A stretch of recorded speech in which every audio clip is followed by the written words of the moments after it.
ආයිබෝවන් ඔබට නිරෝගීමත් දවසක් වේවා. අපි හැමදාමත් විශ්මලෝකයේ TV තුලින් ඔබේ සෞඛ්‍ය තත්ත්වය නිවැරදිව සහ නිරෝගීව පවත්වා ගන්න විදිහ ගැන කියලා දෙනවා. ඉතින් ඔබ පවුලක් විදිහට නිරෝගීව ජීවත් වෙද්දී ඔබේ පවුලේ ආදරණීය සුරතලා එහෙම නැත්නම් ආරක්ෂකයා වෙන ඔබේ බලු සුරතලාගේ ආරක්ෂාව ගැනත් සැලකිලිමත් වෙන්න වෙනවා. ගොඩක් වෙලාවට මේ සුරතලුන් පවුලේ සමාජිකයෙක් තරමටම ඔබට ගොඩක් සමීප වෙලා ඇති. මෙන්න මේ හේතුව නිසාම ඔබ කෑමට ගන්න හැම දෙයක්ම වගේ ඔබේ සුරතලාට දෙන්න ඔබ අමතක කරන්නේ නැහැ. ඉතින් මේ හැම ආහාර වර්ගයක්ම ඔබේ සුරතලාට දෙන එක හොඳද?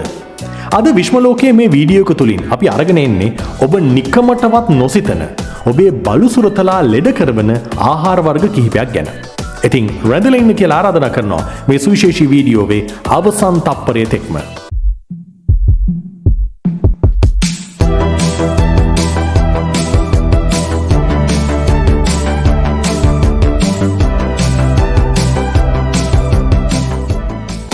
අංක 1.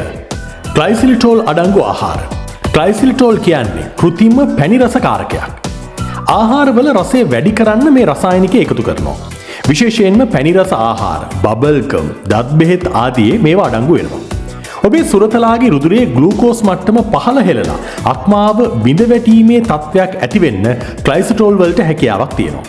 මේ නිසා මේවා ශරීරගත වුණාම වමනය, අප්‍රාණික බව වගේ දේවලු, වෙවිලීම ආදියත් ලක්ෂණ විදිහට පෙන්눔 කරනවා.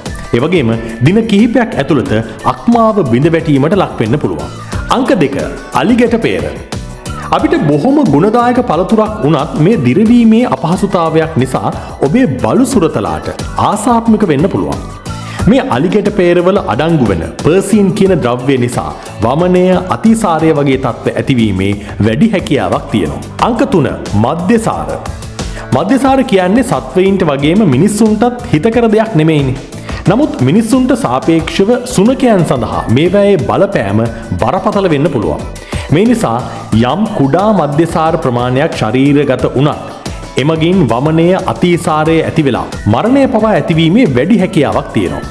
ඒ වගේම ඔබේ බලු සුරතලා වයසින් අඩු වෙන්න මේ බලපෑම වැඩිවීමේ හැකියාවකුත් තියෙනවා. අංක 4. සුදු ලූණු සහ ලූණු. අමු හෝ ඉවීම සිදු කළ මේ ලූණු වර්ග දෙකම ඔබේ සුරතලාට ගුණදායක නැහැ. ඇත්තටම මේ ලූණු වර්ග දෙකෙන්ම රතු රුධිර සෛල හානි වීමට ලක් කරලා රක්තහීනතාවය ඇති කරනවා. කුඩා ප්‍රමාණයක් ශරීරගත වීමෙන් විශාල හානියක් සිදු නොවුනත් එකවර විශාල ප්‍රමාණයක් ශරීරගත වීම විෂ විය හැකි බව අනිවාර්යෙන් මතක තියාගන්න. අංක 5. තේ, කෝපි හෝ කැෆේන් ආශ්‍රිත නිෂ්පාදන. ඔබේ බලු සුරතලාට කැෆේන් ආශ්‍රිත යමක් ශරීරගත වෙලා තියෙනවා නම් හැකි ඉක්මනින් පශු වෛද්‍යවරයෙක් හමු වෙන්න. සාමාන්‍යයෙන් තේ හෝ කෝපි වලට අමතරව චොක්ලට් වර්ග, කෝලා බීම වර්ග, ශක්තිජනක පාන වර්ග වල කැෆේන් අඩංගු වෙනවා. සාමාන්‍යයෙන් බල්ලන් වගේ සතුන් මේ පැණි රස ආහාර ගන්න කැමැත්තක් දක්වනවා. ඒ නිසා ඔවුන්ට හසුවන මානේ මේ ආහාර වර්ග කිසිසේත්ම තියන්න යන්න එපා. අංක 6. මිදි සහ රටඉඟි. මේ ගැන නම් ඔබ බොහෝ වෙලාවට දැනුවත් නැතුව ඇති. සාමාන්‍යයෙන් බල්ලන් ඕනම දෙයක් සපා බලන්න කැමති. පළතුරු වර්ග පවා මේ නිසා ඔවුන් කෑමට ගන්නවා. මිදි සහ රටඉඳි වලට හැකියාවක් තියෙනවා ඔබේ සුරතලාගේ වකුගඩු ලෙඩ කරවන්න. බොහෝ විට දක්නට ලැබෙන රෝගයක් තමයි වකුගඩු වල ඇතිවන ගැටලුව. මේට හේතුව හොයාගන්න අපහසු වුණත් බොහෝ අවස්ථාවලදී ඔබ නොදැනුවත්වම ඔවුන් ආහාරයට ගත්ත දෙයක් මේකට හේතු වෙන්න වැඩි ඉඩකඩක් තියෙනවා. මේ බව දැනගන්න තියෙන ලක්ෂණයක් තමයි වරින් වර වැඩි වාර ගණනක් සිදුවන වමනේ යාම. දිනක් ඇතුළත ඔබේ සුරතලා අඩපන තත්වයට පත්වෙන්න මේකම හේතුවක් වෙන්න පුළුවන්. අංක 7. චොක්ලට්. බොහොමයක් දෙනා දැනුවත් කාරණයක් තමයි චොක්ලට් කියන්නේ සුරතලාට නොදී යුතු ආහාරයක් කියන එක. නමුත් ඒ වගේම පිරිසක් ඉන්නවා මේ චොක්ලට් ලබා දීලා කිසිම ගැටලුවක් සිදු නොවුණු බව කියමින් තර්ක කරන අය. කොහොම වුණත් චොක්ලට් වල තියෙන තියෝබ්‍රොමීන් කියන සංඝටකය නිසා තමයි මේවා දෙන්න එපා කියලා පශු වෛද්‍යවරුන් ප්‍රකාශ කරලා තියෙන්නේ. මේවා හැම චොක්ලට් වර්ගයකම අන්තර්ගත වෙනවා වගේම ඩාර්ක් චොක්ලට් සහ පැණි රස එකතු නොකළ චොක්ලට් වල මේ ප්‍රමාණය ඉහළ අගයක් ගන්නවා. ශරීරයේ තියෝබ්‍රොමීන් ප්‍රමාණය ඉහළ යාම නිසා ඔවුන්ට අතිසාරය, වමනය සහ වෙවිලීම් තත්ත්වයක් සමග උණ ඇති වෙලා අවසානයේ මිය යාම පවා සිද්ධ වෙන්න පුළුවන්. අංක 8. නොපිසූ බිත්තර.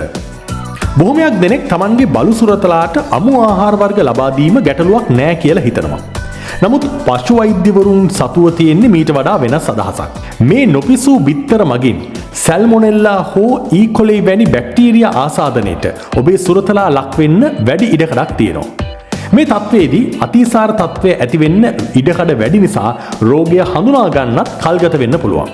ඉතින් මේ බැක්ටීරියා නිසා අන්ත්‍රයේ සෑදෙන විෂ වායු හේතුවෙන් ඔබේ සුරතලා මරණයට පත්වීමේ හැකියාවක් තියෙනවා කියන එක අනිවාර්යෙන් මතක තියාගන්න. අංක 9. අමු මස් සහ මාළු. නොපිසූ බිත්තරවල වගේම නොපිසූ මස් සහ මාළු වලත් අපි කලින් සඳහන් කළ ගැටලුවම තියෙනවා. ඒ තමයි බැක්ටීරියා ආසාදන තත්ත්ව.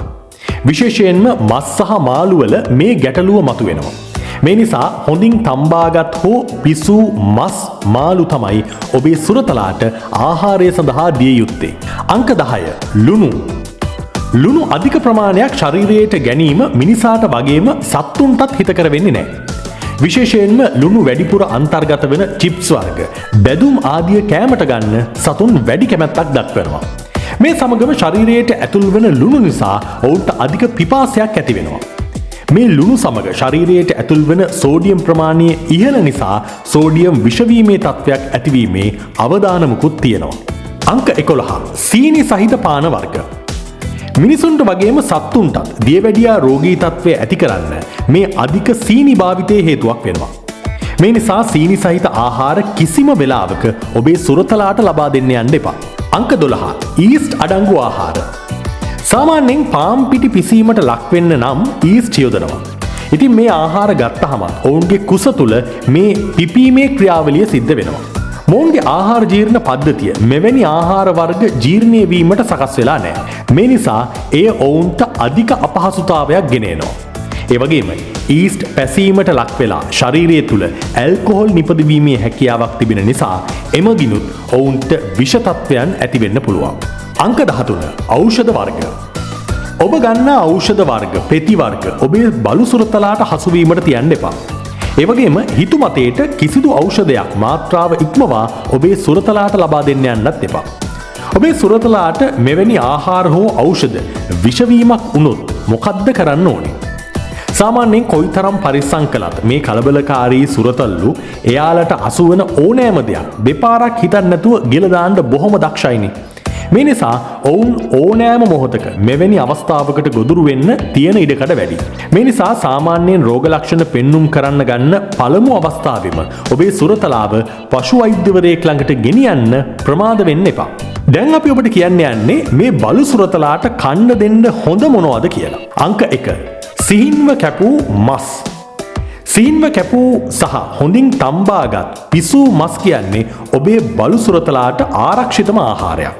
මේ මස්වල ඇසට පෙනෙන මේද කොටස ඉවත් කරලා සම ඉවත් කරලා ලබා දෙන්න පුළුවන් නම් මෙමගින් ඔවුන්ටත් කොලෙස්ටරෝල්, හෘද රෝග ඇතිවීමේ ආදීන් වළකින්න පුළුවන්. අංක 2. නැවුම් පළතුරු. කොමඩු, නාරං, දොඩං, ඇපල් වගේ පළතුරු ඔබේ සුරතල් සුනකයාටත් ලබා දෙන්න. මේ පළතුරු වල බීජ ඉවත් කරලා ලබා දීම අනිවාර්යයෙන්ම කළ යුතු කාරණයක් කියලා මතක තියාගන්න.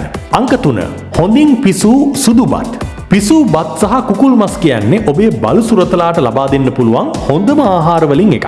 ඔබ නොදැනුවත් වුණත් මේ සුනකයන්ගේ ආහාර ජීර්ණ පද්ධතිය අපි කලින් සඳහන් කරපු ආහාර වර්ග දිරවීමට තරම් සංකීර්ණව සකස් වෙලා නැහැ. බොහොමයක් ගැටලු ඇති වෙන්නේ අන්න ඒ නිසා.